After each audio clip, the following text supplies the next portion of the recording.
When I talk about my dad, people expect me to describe some kind of broken relationship, yelling matches, slammed doors, or years of silence. But the truth is, my relationship with him was always a little more complicated than that. It wasn't exactly bad, but it wasn't perfect either. He was the kind of man who could make you feel safe one second and make you question everything the next. I guess that's why I trusted him with something I never should have. Growing up, he had this way of teaching me lessons without ever actually saying the words. He'd let me fall off my bike, watch me scrape my knees, and only when I sat there, crying, would he say, "Now you know how to balance." It was frustrating at the time, but it made me believe he was always pushing me to be stronger, smarter, sharper. Somewhere along the line, that translated into trust, maybe even blind trust that I can still picture is safe. It wasn't just some metal box, it felt like part of him. Heavy, unmovable, like it belonged to another era. When I was a kid, I used to watch him open it, fascinated by the way his hands moved across the dial, slow and deliberate, like he was unlocking a secret world. Sometimes he'd let me hold the smaller things inside, old watches, family documents, a couple of war medals that didn't even belong to him, but to his father. He always told me, "What goes in here stays protected." Always. And I believed him. That's the thing about family. You're not supposed to doubt them. Friends come and go. Business partners betray you. Lovers leave you. But your dad? He's supposed to be untouchable. I carried that belief with me into adulthood, even when I probably should have known better. In hindsight, there were signs. Little cracks in the foundation I chose to ignore. Like the way he'd dodge questions about money, or the way he'd disappear for days without saying where he went. At the time, I brushed it off. That's just dad, I'd tell myself. He was unpredictable, sure, but he was still mine. Still the man I thought would never cross a certain line, that if you'd asked me back then who I trusted most with something valuable, I wouldn't have hesitated. I would have said, my dad. And maybe I said it a little too proudly, as if loyalty alone could protect me from reality. Looking back now, I realize trust is a strange currency. You can spend it recklessly for years, only to wake up one day and realize the account has been empty all along. When people hear the number, they usually think I'm exaggerating. $5 million. That's not pocket change. That's not something you just casually toss around. And yet, I handed it over to my dad without a second thought. Well, not exactly handed it over.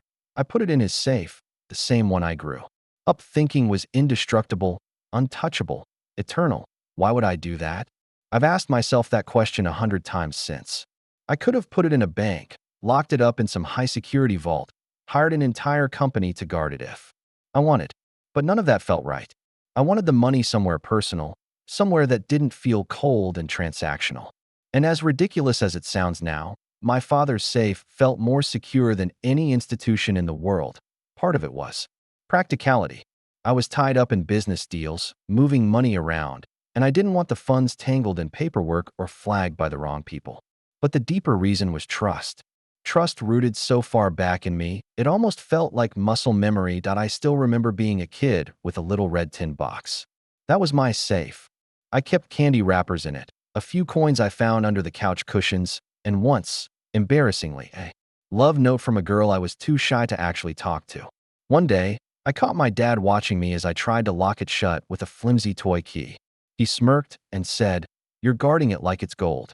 And then, without asking, he handed me one of his old padlocks. He showed me how to loop it through the latch, how to double-check it was secure. "Nothing valuable should ever be left unprotected," he said. That moment stuck. To me, my dad wasn't just my father. He was a fortress so years later, when I had real value to protect, my instinct wasn't to call a bank manager. It was to call my dad. That I can still picture the day I loaded that money into the safe. Bundles of cash, documents, all stacked neatly, like a scene out of a movie. I felt this weird rush as I locked the door, like I was closing a chapter on worry. My dad stood there, arms crossed, watching. He didn't ask questions. He didn't need to. I thought his silence meant understanding. In reality, maybe it meant something else entirely. Looking back, it almost feels like a test I didn't know I was giving him. A test of trust, of loyalty, of the bond between us. And maybe I was too proud, too blind to realize that not every man passes the test you expect him to.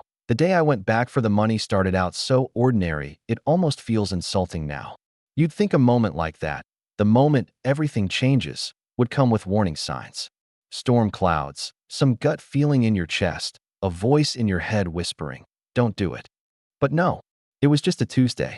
The kind of day where the world feels boringly normal that I remember walking up the old steps to my father's house. The wood creaked the same way it always had, like it was groaning under the weight of too many memories. I even paused at the front door, hand on the cold steel handle, and for a split second I thought, it's good knowing the money's right there. That thought, so smug, so certain, still haunts me. Inside, the house smelled like it always did.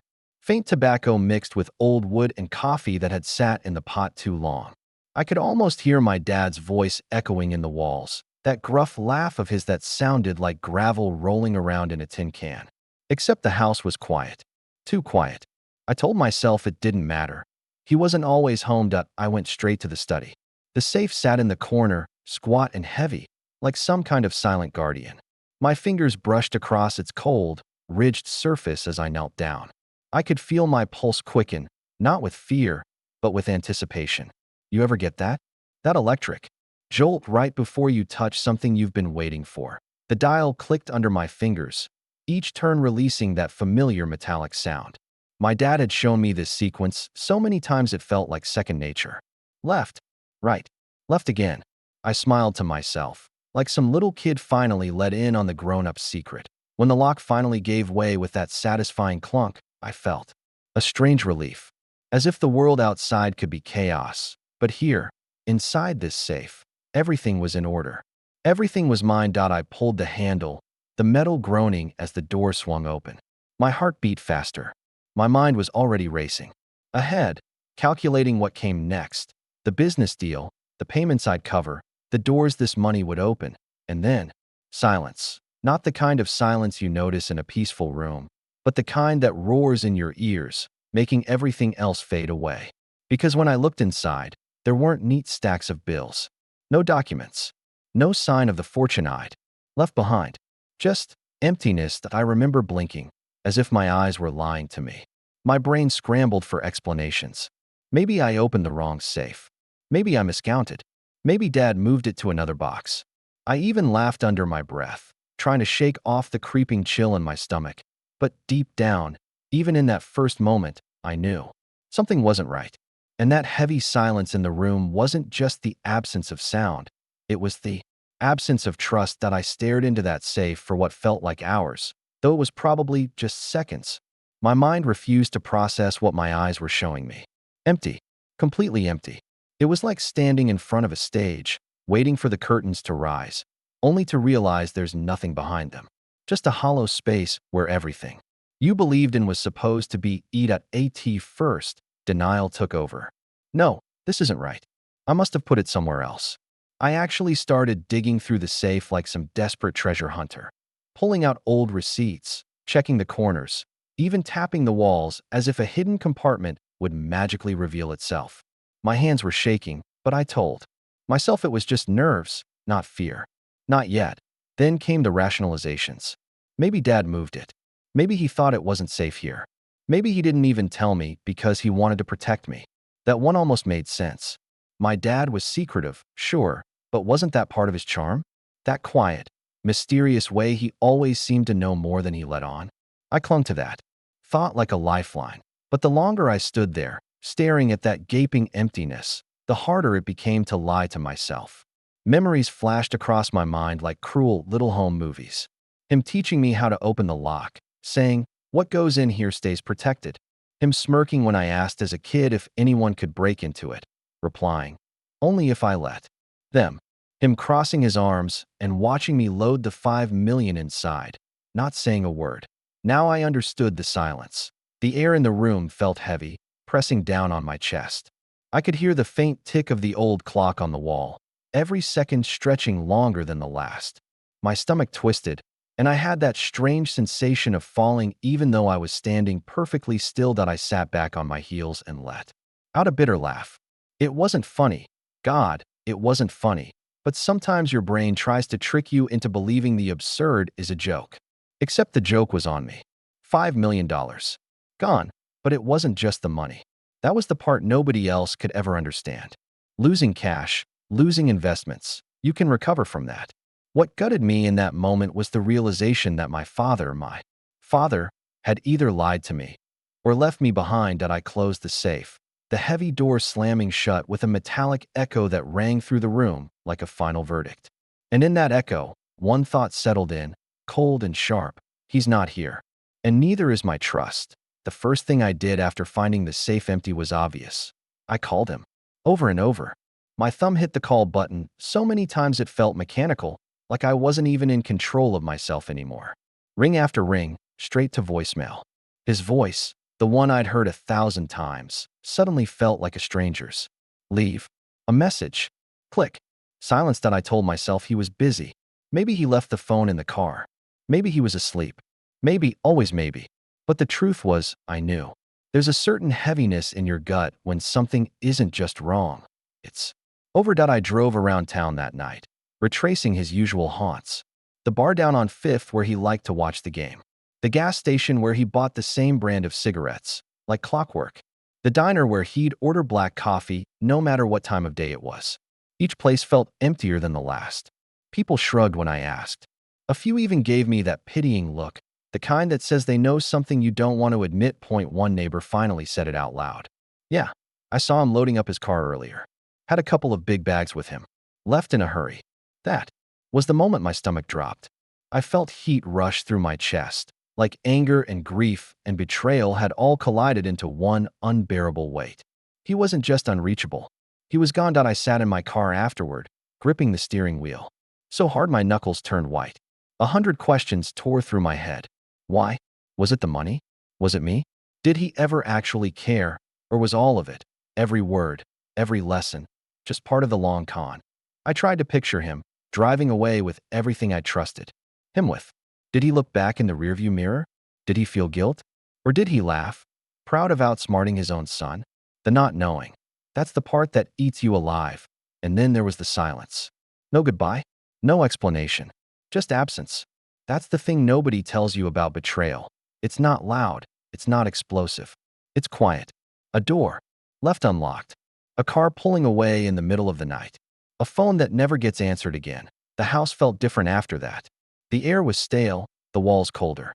His absence filled the place louder than his presence ever had. I walked from room to room, half expecting him to pop out and tell me this was some twisted lesson, another one of his tests. But he didn't. And deep down, I knew he never would. After the shock settled into my bones, after the silence of unanswered calls and the echo of that empty safe, I did what anyone desperate enough would do. I went hunting for answers. It wasn't even about the money anymore, not really. It was about why. Why would my own father vanish like a ghost, leaving nothing but an empty safe and questions that gnawed at me like hunger? I started with the obvious. Old paperwork, letters, anything he might have left behind. His study was a mess of yellowing envelopes, notebooks with half-finished sentences, receipts for things I couldn't make sense of. I sat there for hours, flipping through them, hoping for a clue. The smell of stale paper and dust clung to the air, and every time I found something useless, a bill from 10 years ago, a grocery list scribbled in his messy handwriting, I felt this wave of frustration crash harder. Next came the relatives. I called my aunt, my uncle, even distant cousins I hadn't spoken to in years. Everyone had the same answer. No, I haven't seen him. No, I don't know where he went. Some of them hesitated, though, their voices dropping when they said it, like they knew more than they wanted to admit. One cousin even whispered, "He's always been like this, disappearing when things got hard. Maybe you just never saw it before." That stung worse than I expected. Nights blurred into mornings as I retraced his last steps. Driving down empty roads, pulling into motels with flickering neon signs, asking front desk clerks if they'd seen a man that matched his description. Most shook their heads. A few thought they had, but their details never lined up. It was like chasing smoke. You think you see it, but the moment you reach out, it's gone. Every clue, every dead end, chipped away at the man I thought I knew.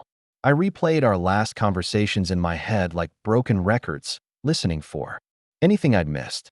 His tone, his pauses, the way he avoided certain topics. It was all there in hindsight, flashing red like warning lights I was too blind to see. One night, sitting in my car outside his empty house, I caught myself whispering, out loud, "Was it about the money, Dad? Or was it about me?" And I hated myself for asking that. Because deep down, I wasn't sure which answer would hurt more. The hunt for answers didn't bring me closure. It just brought me face to face with the truth I was avoiding. Maybe there wasn't an answer.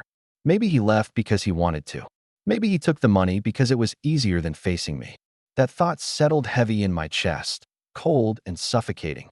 Days turned into weeks, and I was burning out. The hunt for my dad, the endless calls, the late-night drives, it all started to blur into one exhausting loop. At some point, I stopped expecting answers. I stopped expecting him. But the safe, I couldn't stop thinking about it. That empty, mocking box sitting in the corner of his study. It was like it was calling me back, daring me to look again. I did that I don't even know. Why? Maybe it was desperation, maybe it was insanity. One evening, I found myself back in that room. The study smelled the same. Dust, tobacco, faint traces of coffee. But it felt heavier, darker somehow. The safe sat there, as immovable as ever. I turned the dial, my fingers moving on autopilot, my mind screaming at me that this was pointless. The door creaked open with that same metallic groan. I half expected it to be just as empty as before. But this time, tucked against the back wall, barely noticeable, was something small, a folded piece of paper. My hands shook as I pulled it out. $5 million gone, and all I had left was a single sheet of paper. I unfolded it, my eyes scanning the familiar handwriting. My dad's. It wasn't a confession. It wasn't an apology. It wasn't even an explanation.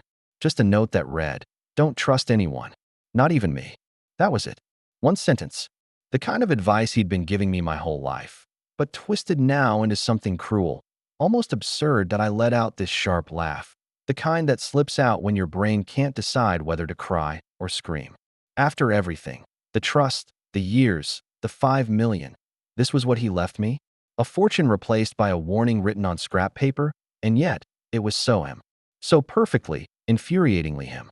Always the lesson, always the teacher, always the man who couldn't just say what he felt, but had to dress it up as wisdom. I sat there on the floor, the note trembling in my hand. And for the first time since he disappeared, I actually laughed. Not because it was funny, because it was insane. Because the absurdity of it all was the only thing holding me together. The money was gone. My father was gone. And all I had left was a sentence that managed to feel like both a betrayal and the most honest thing he'd ever given me. I don't know how long I sat there on the floor of that study, staring at that note. Maybe minutes, maybe hours. Time didn't matter.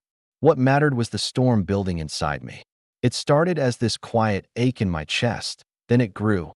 Anger, betrayal, heartbreak, all crashing together like waves in a hurricane. At first, I tried to hold it in. I told myself to stay calm, to think logically, to not let him win by breaking me down. But that's the thing about emotions. They don't care about logic. They don't care about pride. They come out whether you're ready or not. I remember slamming the safe door shut, so hard the sound echoed through the whole house. My voice followed, sharp, raw, almost animal. I yelled at him, even though he wasn't there. "Was this your big lesson? Huh? Steal 5 million from your own son just to prove you're smarter?" My words bounced off the empty walls, mocking me, reminding me I was alone. I knocked over a chair. Papers scattered everywhere, floating to the ground like snow, each one a reminder of how ridiculous it all was. I even ripped the note in half at one point, but then immediately scrambled to tape it back together, as if destroying it would erase the truth. And keeping it whole meant I could still make sense of it. And then came the laughter. That ugly, broken kind of laughter that bursts out when your brain is just done. I laughed so hard I felt my ribs ache, tears streaming down my face. But the sound wasn't joy. It was pain, wrapped up in sarcasm. "Congratulations, Dad," I whispered between breaths. "You taught me not to trust anyone." Lesson learned. The house felt like it was swallowing me whole. Every corner, every shadow seemed to echo his absence, his betrayal. I wanted to hate him. God, I wanted to. But beneath the rage, there was still this stubborn ache that wouldn't let go. He was still my father. And that hurt worse than anything. To be why the time the outburst burned out of me, I was drained. My throat was raw, my body shaking, my head pounding. I collapsed into the old chair in the corner, staring at the taped-up note like it was both a weapon and a wound. That was the night I realized something. It wasn't just the 5 million he'd taken from me. It was the version of him I thought I knew. And that loss, there's no replacing that. The morning after my breakdown, I woke up in that same chair, the note still clutched in my hand like it was some kind of anchor. My throat was dry, my body ached, and for a few blissful seconds I forgot what had happened. Then the memory rushed back in, sharp and merciless. The empty safe. The note. The betrayal. That's the thing about pain. It doesn't just fade overnight. It lingers. It creeps into everything. My mornings turned quiet, my nights restless. I'd sit by the window of my apartment, staring out at the city lights, wondering if he was out there somewhere. Wondering if he thought of me at all. Financially, I found a way to recover. Money you can rebuild. Deals can be remade. New doors open if you push hard enough. But trust? That doesn't grow back so easily. Especially when it's been ripped out by someone who was supposed to be your foundation. The calls from friends started coming. They noticed I'd pulled back, that I wasn't showing up to dinners or answering texts. I lied to them, said I was busy, said I was fine. How could I tell them the truth? How do you explain that your own father disappeared with 5 million of your dollars, leaving behind nothing but a warning like some twisted punchline? It sounded too ridiculous to be real. Sometimes I'd go back to his house, sit in that same study, just to feel closer to the answers I never got. The silence in those rooms was deafening, like the walls themselves knew what had happened and were keeping secrets from me. I'd run my hand across the desk, half expecting to find a new note, another breadcrumb. But of course, there was nothing. And so, distance became my survival. Distance from the memory of his laugh. Distance from the lessons I once held sacred. Distance from the idea that family means safety. Because if I didn't put distance between myself and him, I was afraid I'd drown in the questions, what betrayal really does.